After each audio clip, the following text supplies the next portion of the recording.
केंद्रीय ऊर्जा एवं शहरी विकास मंत्री मनोहर लाल खट्टर सोमवार को हिसार में पूर्व मंत्री डॉक्टर कमल गुप्ता के आवास पर पहुंचे।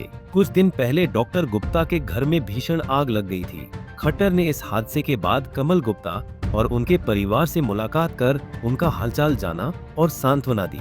उन्होंने कहा कि यह एक डरावना हादसा था, लेकिन गनीमत रही कि परिवार ने सूझबूझ दिखाई और सभी सुरक्षित है। देखिए, मुझे आज प्रातःकाल समाचार पत्र से ही पता लगा कि डॉक्टर साहब के मकान में इस प्रकार का जो घटना हुई, मेडिकल शॉप को आग थी और उस समय से एकदम मन में चिंता भी हुई और स्वाभाविक है। मैं आज नजदीक आया हुआ था मेहमान, तो मुझे लगा कि मुझे जाना चाहिए, इसको देखना चाहिए। देखा, बहुत ही मैं प्रभु का एक धन्यवाद करता हूँ, आभार करता हूँ कि तीनों जाने सुरक्षित बच गई है। डॉक्टर साहब की पत्नी और डॉक्टर साहब के माता जी, और जिस प्रकार का दृश्य बताया है, वास्तव में इन सब ने हिम्मत भी की कि दिल्ली से निकल करके और अपनी सुरक्षा रखते हुए सोच के मामलों के सीनियर कभी उन्होंने सहायता करके द्वारा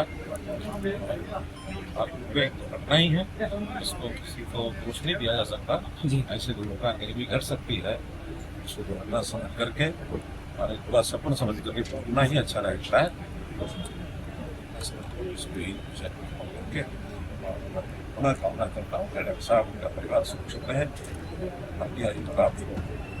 मुलाकात के बाद मीडिया से बात करते हुए केंद्रीय मंत्री ने देश में बिजली संकट और तेल की बढ़ती कीमतों पर बड़े बयान दिए। उन्होंने बिजली संकट के दावों को खारिज करते हुए कहा कि 21 मई को देश में 270.8 गीगावाट की रिकॉर्ड पीक डिमांड दर्ज की गई थी, जिसे 274 गीगावाट की उत्पादन क्षमता से सफलतापूर्वक पूरा किया गया। देश में बिजली की कोई कमी नहीं है, कुछ राज्यों में स्थानीय फॉल्ट के कारण दिक्कतें हो सकती हैं। साफ लगता है कि बिजली की आवश्यकता गर्मी जो बढ़ती इसी में होती है। 2024 में जब मैंने रात संभाला था, हाईएस्ट उस समय जो डिमांड पीक डिमांड कहते हैं 250 गीगावाट की थी, और उस समय सिर्फ आधा गीगावाट कम रह गई थी। 249.5 गीगावाट हमें जनरेशन थी, थोड़ी कमी थी, फिर भी हम कहते हैं कि आत्मनिर्भर थे। और जब आज की स्थिति है, इस बार का अनुमान यह था कि 271 गीगावाट तक जाएगी। अभी 21 मई को 270.8 गीगावाट ये हाईएस्ट पीक डिमांड पहुंची है, उसको हमने पूरा किया है। उस दिन हमारी जनरेशन 274 गीगावाट थी, यानी जितनी आवश्यकता उससे भी बढ़कर, और क्योंकि वो हाईएस्ट पीक डिमांड थी, मुझे लगता है कि आगे हाईएस्ट नहीं आएगी।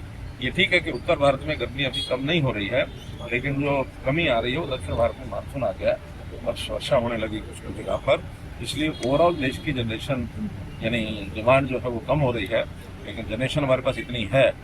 आज भी 274 गीगावाट की जनरेशन हमारी है। कल जो है 255 गीगावाट की डिमांड थी। आज का भी पता लगेगा क्योंकि आज इस समय भी गर्मी बहुत है। आज क्या सोमवार है? सोमवार है, नौतपा भी शुरू हो चुका। आज निश्चित रूप से ये मुझे लगता है 265-70 के आसपास फिर महसूस हो रही है, क्योंकि शनिवार रविवार डिमांड कम होती है। सोमवार अभी पता लगेगा कि क्या डिमांड है, लेकिन फिर भी कमी नहीं है और इसको पूरा करेंगे।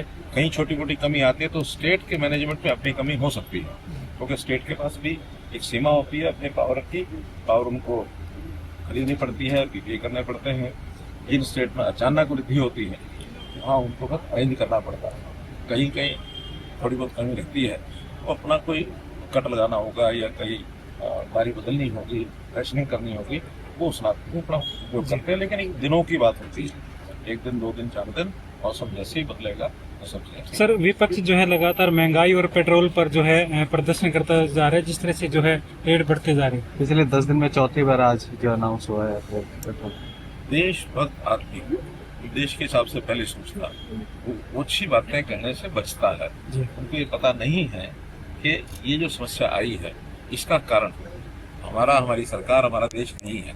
इसका कारण अमेरिका ईरान का जो युद्ध है या जिसका का तनाव है, उसमें तेल की आपूर्ति वहां से नहीं हो रही, तेल की कीमतें बढ़ रही हैं, और तेल की जो कीमतें बढ़ रही हैं उस देशों ने तो अपनी जो वर्तमान कीमत थी उसको डबल तक किया है, और हमारे यहाँ तो बहुत सहज, हालांकि बहुत ज्यादा पैसा खर्च करना पड़ रहा है।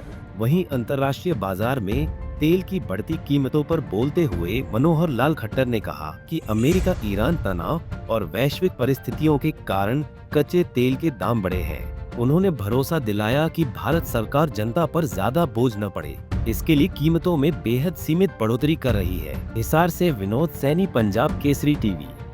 हमसे जुड़े रहने के लिए हमारे YouTube चैनल को सब्सक्राइब करें और नई वीडियो की नोटिफिकेशन के लिए बेल आइकॉन को दबाएं। अगर आप ये वीडियो Facebook पर देख रहे हैं तो लाइक जरूर करें और ज्यादा से ज्यादा शेयर करें। धन्यवाद।